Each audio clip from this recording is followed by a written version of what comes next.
Bien, bueno, bienvenidos de nuevo. Muchas gracias una vez más por estar ahí. Hoy vamos a profundizar un poco más en el umbral láctico. Como sabéis, todos aquellos que seguís mi canal, bueno, pues doy una especial importancia a entrenamientos a umbral, pero hoy vamos a profundizar un poco más. Vamos a adentrarnos, bueno, pues en las diferentes peculiaridades del umbral láctico en función de cada atleta. Cada atleta es diferente y esa diferencia, bueno, pues es importante a la hora de estructurar el entrenamiento. Entonces, vamos a compartir el iPad primero y sobre el iPad lo explicamos un poco mejor. Vamos allá. Bien, bueno, aquí lo tenemos. Entonces, como siempre, vamos bueno, pues a dibujar nuestro gráfico de umbral láctico. Como todos nosotros sabemos, pues el lactato aumenta de forma exponencial con la intensidad. Ahora bien, esta curva exponencial no es la misma en todos los atletas. Es decir, si aquí tenemos intensidad que podemos poner, por ejemplo, podría ser el ritmo, ¿no? Y aquí en esta curva, en el eje Y, tendríamos los niveles de lactato en sangre. Como sabemos, hay un punto en donde los niveles de lactato aumentan exponencialmente con la intensidad. Claro, esta zona es lo que se denomina el umbral láctico. Bien, esta curva es muy diferente de esta atleta a si dibujamos esta otra, en donde tendríamos este mismo atleta, en donde tiene el mismo umbral láctico, pero su nivel de lactato podría aumentar de esta manera. Es decir, o incluso si lo hacemos un poco más drástico, un tercer atleta en rojo, en donde el umbral láctico es el mismo, pero los niveles aumentan de forma más exponencial. Son tres atletas diferentes. Tendríamos el atleta 1, podríamos poner aquí el atleta 2 y finalmente el atleta 3. Claro, la pregunta es, ¿cuál de los tres atletas es más eficiente en su umbral láctico?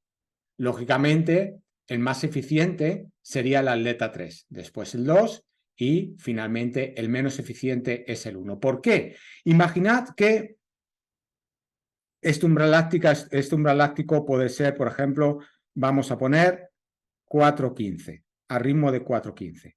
Es decir, cuando los atletas, y es el mismo umbral láctico en los tres, cuando los atletas llegan a 4:15, a partir de ahí, en cuanto que pasan de 4:15 a 4:10, por ejemplo, el atleta 3, los niveles de lactato se disparan. ¿Qué significa eso?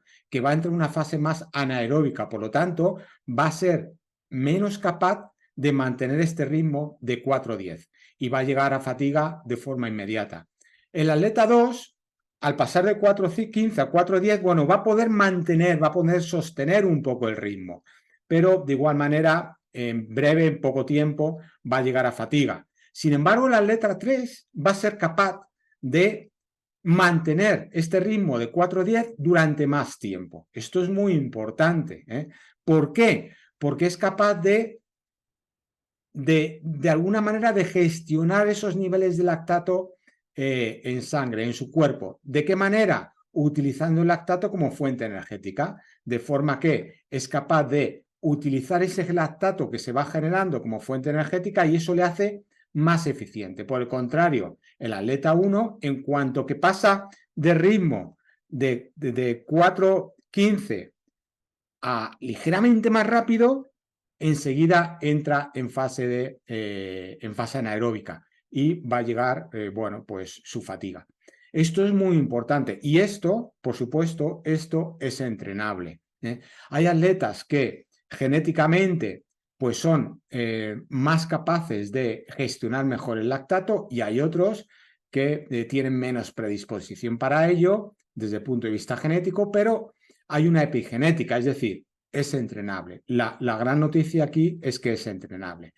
Claro, esto vincula de alguna manera lo que siempre comento de muy importante gestionar bien los ritmos en competición, porque en cuanto que pase un poco, el atleta 3 sí será capaz de mantener o de aumentar ese ritmo. Pero el atleta 1, en cuanto que aumenta un poco el ritmo, si lo aumenta o si se pasa de ritmo en los primeros kilómetros, no va a ser capaz de gestionar este lactato y va a entrar en fase anaeróbica y por lo tanto va a ser menos capaz de mantener ese ritmo de forma sostenida. Esto es muy importante, ¿eh? Esto es lo que se llama, bueno, pues es lo que llamamos como economía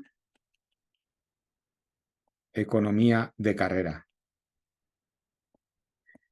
Es decir, ¿cuál es el gasto? ¿Cuál es el gasto metabólico que tiene cada uno de los atletas a umbral láctico, en esta fase de umbral láctico? El más económico, el más eficiente es el atleta 3 y el menos eficiente o el menos económico es el atleta 1. ¿Cómo pasamos? ¿Cómo podemos ser capaces de trasladar o de pasar de una curva más exponencial como es la 1 a la 3 menos exponencial? Es decir, que poder ser capaces de aumentar el ritmo sin que se nos disparen los ritmos de lactato. El lactato al final es un indicador y es un indicador de qué tipo de metabolismo estamos utilizando. Sabemos que somos individuos aeróbicos, por lo tanto tenemos que trabajar en fases aeróbicas porque en cuanto que entremos en fases anaeróbicas va a llegar nuestra fatiga. Pero ¿cómo podemos ser capaces de mejorar nuestra economía de carrera a nivel metabólico? ¿Cómo lo hacemos desde el punto de vista metabólico? Bueno, pues esto es entrenable. ¿Y qué entrenamientos podemos hacer? Hay bueno, dos maneras. Una es entrenamientos directamente a umbral láctico, es decir, que consistirían en ritmos sostenidos de 6, 8 o incluso, bueno, en algunos casos hasta 10 kilómetros, pero normalmente entre 6 y 8 kilómetros, ritmos a umbral, es decir, ritmos a 4:15. Ahora bien, es muy importante aquí mantener este 4:15 y no nos pasemos de 4:15, no pasemos a 4:10. No por hacerlo a 4:10 va a ser mejor. Y luego hay otra manera, otra vía, bueno, no otra vía, sería una complementaria, no es ni una u otra, es otra complementaria y es lo que se llama, lo que los americanos llaman up and down, es decir, ligeramente por encima y ligeramente por debajo. En lugar de hacer un ritmo sostenido entre 6 y 8 kilómetros, podríamos hacer, por ejemplo, un ritmo de 8 kilómetros, pero alternando un kilómetro a 4:20 con otro kilómetro a 4:15, perdón, a 4:10. Es decir, no lo hacemos ya a ritmo sostenido de 4:15, sino ligeramente más lento y ligeramente más rápido. 1 y 1, 1 y 1. Esto por 4, al final son 8, ¿no? Es decir, un kilómetro sería un kilómetro aquí a 4:20 y otro kilómetro a 4:10. Esto, el llevar ese kilómetro a 4:10 hace que trabajemos nuestro metabolismo para asimilar ese lactato como fuente energética y inmediatamente después pasamos a un kilómetro a 4:20 para dejar al cuerpo que lo asimile, para darle un respiro. Y de nuevo al siguiente kilómetro 4:10 y luego 4:20 y luego 4:10 y luego 4:20.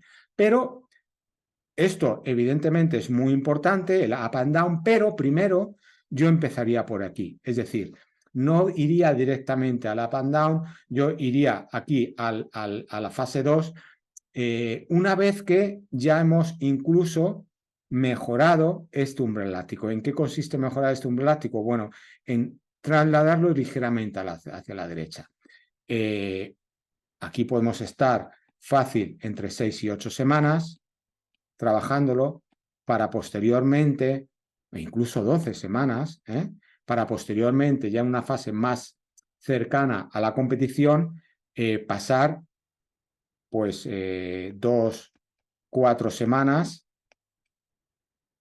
es decir, prácticamente el mes de competición objetivo, a alternar uno y otro, una semana uno y una semana otro, o 2 semanas seguidas seguida una semana y luego otras 2 semanas por ejemplo, ¿no? Bueno, ahí hay diferentes alternativas, diferentes opciones en función del atleta.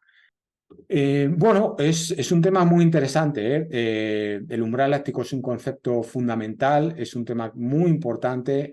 Lo más importante es que es entrenable. Aprovechemos que es entrenable para mejorar esa economía de carrera, esa capacidad que tiene nuestro organismo de utilizar el lactato como fuente energética.